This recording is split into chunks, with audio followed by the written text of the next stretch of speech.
আসসালামু আলাইকুম। ভারতে যে খুন হওয়া এমপি আনারুল আজিম আনারের বিষয়ে নানা তথ্য বের হচ্ছে। এখনো তার মরদেহ উদ্ধার হয়নি, তবে হত্যার প্রমাণ পেয়েছে পশ্চিমবঙ্গ পুলিশ।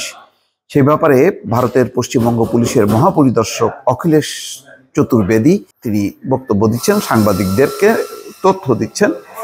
তবে বিস্তারিত কিছু বলছেন না, প্রাথমিক যে ধারণাগুলো তারা করছেন সেটি বলা হচ্ছে। এমনও শঙ্কা করছেন কেউ কেউ যে তাকে হত্যার পর তার পুরো দেহ টুকরো টুকরো করা হয়েছে, ফলে আনুল আজিমের মরদেহ কোথায়, কি অবস্থায় আছে তারও এখনো পর্যন্ত হদিশ পুলিশ খুঁজে বের করতে পারেনি। সন্দেহভাজন কয়েকজনকে, 3জনকে আটক করা হয়েছে বাংলাদেশে, কিন্তু যেই ফ্ল্যাটে তাকে হত্যা করা হয়েছে, কিভাবে করা হয়েছে আর কারা কারা ছিল সেটি তথ্য পাওয়া যায়নি। তবে ধারণা করা হচ্ছে যে কিছু সন্দেহভাজন ব্যক্তি সেখানে ছিল। পুলিশ এখন তদন্ত করছে পুরো ঘটনাটা। সংবাদ সম্মেলন করেছেন পশ্চিমবঙ্গ পুলিশের মহাপরিদর্শক সিআইডি অখিলেশ চতুর্বেদী। তিনি বলছেন, বাংলাদেশের এমপি আনুল আজিমের মরদেহ এখনো পায়নি পুলিশ, তবে কিছু প্রমাণের ভিত্তিতে তারা মনে করছেন যে তাকে হত্যা করা হয়েছে। এই ঘটনার তদন্ত পশ্চিমবঙ্গ পুলিশের অপরাধ তদন্ত বিভাগের হাতে নিয়েছে বলে জানান অখিলেশ চতুর্বেদী। সাংবাদিকদের এক প্রশ্নের জবাবে তিনি বলেন, আমরা কিছু সুনির্দিষ্ট তথ্য পেয়েছি যার ভিত্তিতে মনে করা হচ্ছে ওনাকে হত্যা করা হয়েছে। পশ্চিমবঙ্গ সিআইডির প্রধান জানান, পূর্ব কলকাতার নিউ টাউন অঞ্চলে যে ফ্ল্যাটে আনুল আজিম উঠেছিলেন সেটি পশ্চিমবঙ্গ সরকারের আবগারি দপ্তরের কর্মকর্তা সন্দীপ কুমার রায়ের।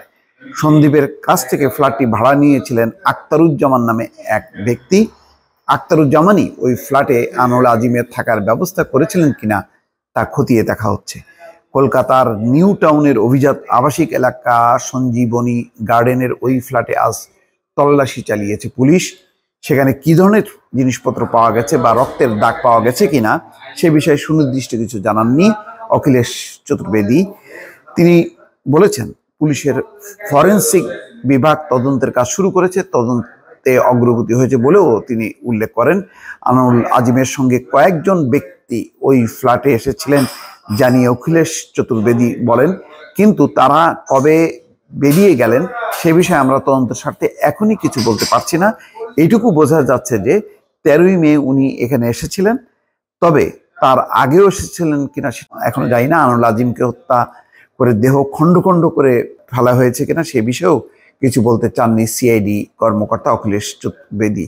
ঝিনাইদহ 4 আসনের যে এমপি আনুল আজিম, তিনি 12ই মে কলকাতা যান চিকিৎসার জন্য। গোপাল বিশ্বাস নামে এক পরিচিত এক ব্যক্তির বাসায় ওঠেন তিনি। পরদিন থেকে তার আর খোঁজ নেই। পরদিন ওই 13ই মে, অর্থাৎ 12ই মে তিনি কলকাতায় আসেন, 13ই মে ওই ফ্ল্যাটে ওঠেন, যে ফ্ল্যাটে তিনি খুন হয়েছেন বলে ধারণা করা হচ্ছে। স্বরাষ্ট্রমন্ত্রী আসাদুজ্জামান খান বলেন যে আনুল আজিম ভারতে খুন হয়েছেন। এখন পর্যন্ত প্রাপ্ত তথ্য মতে বাংলাদেশিরাই এই হত্যাকাণ্ড ঘটিয়েছে।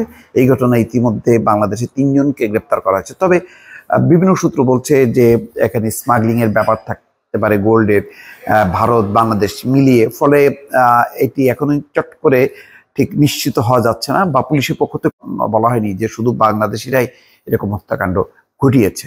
তো তদন্তের স্বার্থে অনেক কিছু তারা বলছে না, আস্তে আস্তে হয়তো প্রকাশ পাবে। তবে এখন পুলিশ যেটি বোঝা যাচ্ছে যে প্রধান লক্ষ্য হচ্ছে নিহত বা খুন হওয়া এমপি আনারের মরদেহটা উদ্ধার করা। এটি এখন পুলিশের জন্য সবচেয়ে বড় চ্যালেঞ্জ। দর্শক ভালো থাকবেন, আল্লাহ হাফেজ।